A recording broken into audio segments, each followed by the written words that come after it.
नमस्कार, मैं डॉक्टर प्रविंदर सिंह अपने चैनल पर आपका हार्दिक स्वागत करता हूं।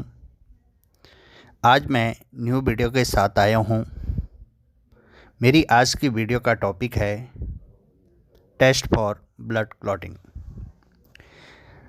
ब्लड क्लॉटिंग क्या होता है? ब्लड क्लॉटिंग के लिए कौन से टेस्ट ज़रूरी होते हैं?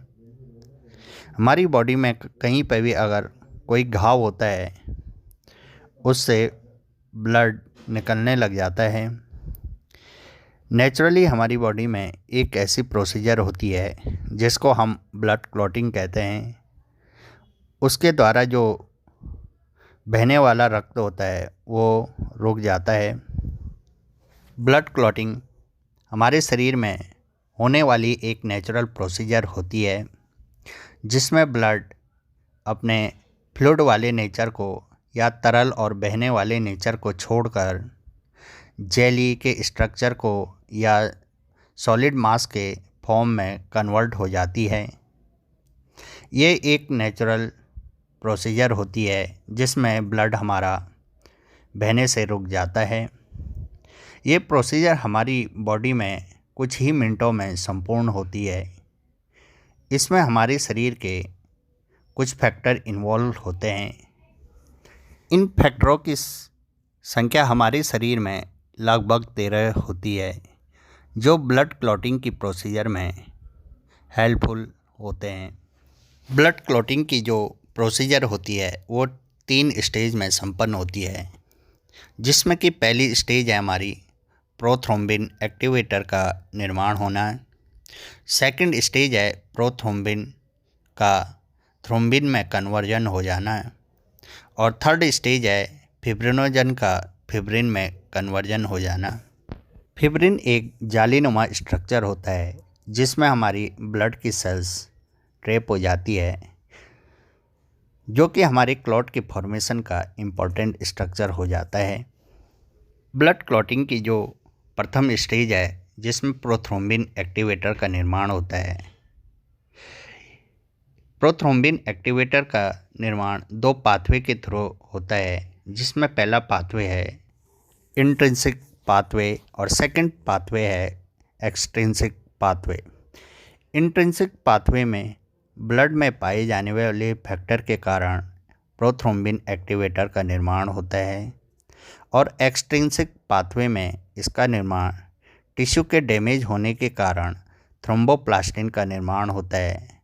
थ्रोम्बोप्लास्टिन प्रोथ्रोम्बिन एक्टिवेटर के निर्माण में हेल्प करता है।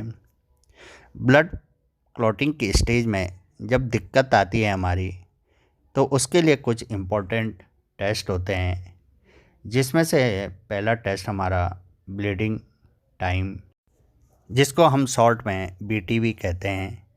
सेकंड है हमारा क्लॉटिंग टाइम्स, जिसको शॉर्ट में हम CTB कहते हैं।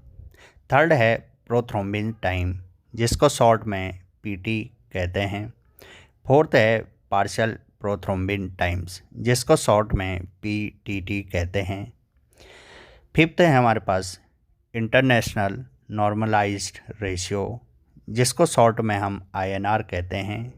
और 6 नंबर पे हमारा थ्रोम्बिन टाइम, जिसको शॉर्ट में हम TT कहते हैं। ये 6 टाइप के ब्लड के टेस्ट होते हैं जिनसे हमको ब्लड के क्लॉटिंग से रिलेटेड डिजीज़ के बारे में पता चल जाता है। पहला टेस्ट है हमारे पास ब्लीडिंग टाइम। ब्लीडिंग टाइम के निकालने के लिए जो मेथड होता है उसमें हम फिंगर पे निडल के द्वारा प्रिक करने के बाद जो ब्लड की ड्रॉप्स आती है उसको हम फिल्टर पेपर पे बार बार रखते हैं। जब तक हमारा ब्लीडिंग का होना बंद नहीं हो जाता है तब तक हम फिल्टर पेपर पे ब्लड की ड्रॉप को रखते हैं। नॉर्मल हमारा ब्लीडिंग टाइम 3 से 6 मिनट का होता है। सेकंड है हमारे पास क्लॉटिंग टाइम्स। क्लॉटिंग टाइम्स के लिए हम कैपिलरी ट्यूब मेथड का प्रयोग करते हैं।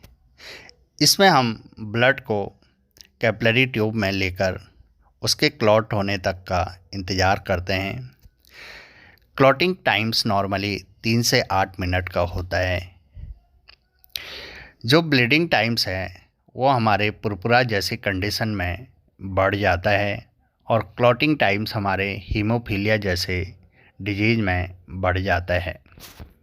थर्ड टेस्ट है हमारे पास प्रोथ्रोम्बिन टाइम, जिसको शॉर्ट में पीटी भी कहते हैं। प्रोथ्रोम्बिन टाइम के लिए हम जो ब्लड सैंपल लेते हैं उसमें हम ऑक्जेलेट के मिक्सचर को मिला देते हैं।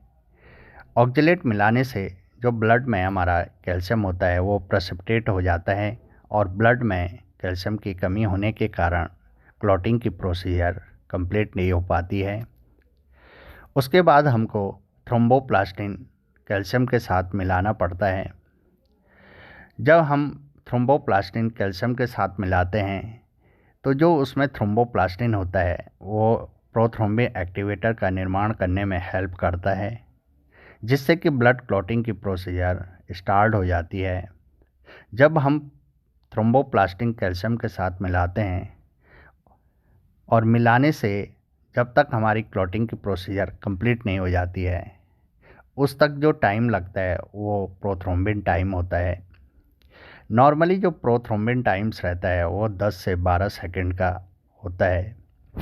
प्रोथ्रोम्बिन का टाइम प्रोथ्रोम्बिन डेफिशिएंसी में बढ़ जाता है। इसी के साथ फैक्टर फर्स्ट, फिफ्थ, 7 और 10 फैक्टर की कमी के कारण प्रोथ्रोम्बिन टाइम्स बढ़ जाता है। हीमोफीलिया जैसे ब्लीडिंग वाली कंडीशन में प्रोथ्रोम्बिन टाइम्स नॉर्मल रहता है। फोर्थ टेस्ट है हमारे पास partial prothrombin time. Prothrombin times के लिए जो सैंपल लिया था हमने उसमें हम थ्रोम्बोप्लास्टिन विद कैल्शियम मिलाते हैं। जब हम पार्शियल प्रोथ्रोम्बिन टाइम्स के लिए सैंपल लेते हैं तो उसमें हम फास्फोलिपिड के साथ कैल्शियम की मात्रा डालते हैं।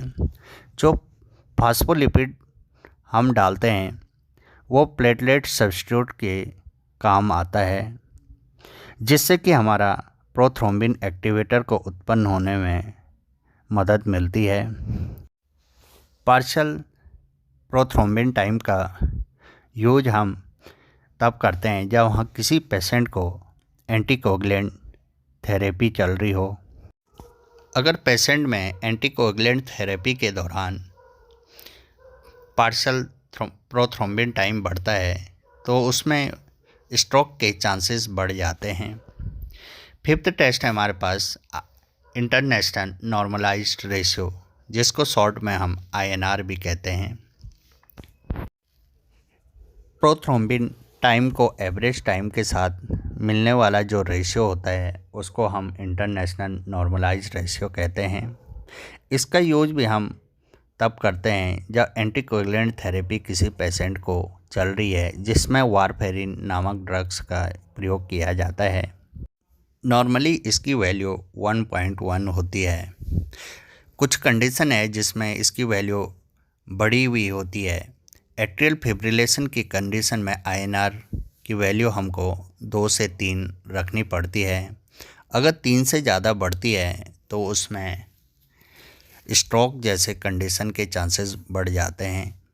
इसी के साथ अगर हार्ट वाल्व की कोई डिजीज है तो उसमें नॉर्मली हमको INR 3 से 4 के लगभग रखना पड़ता है। अगर 4 से ज़्यादा की मात्रा अगर INR की हार्ट वाल्व की कंडीशन में होती है तो उसमें हीमोलाइसिस और ब्लीडिंग के चांसेस बढ़ जाते हैं। छठवां टेस्ट है हमारे पास थ्रोम्बिन टाइम्स, जिसको शॉर्ट में TT कहते हैं। इसकी नॉर्मल वैल्यू 12 से 20 सेकंड होती है। इसका यूज हम हिपेरिन थेरेपी के दौरान क्लॉटिंग के टाइम्स को देखने के लिए करते हैं।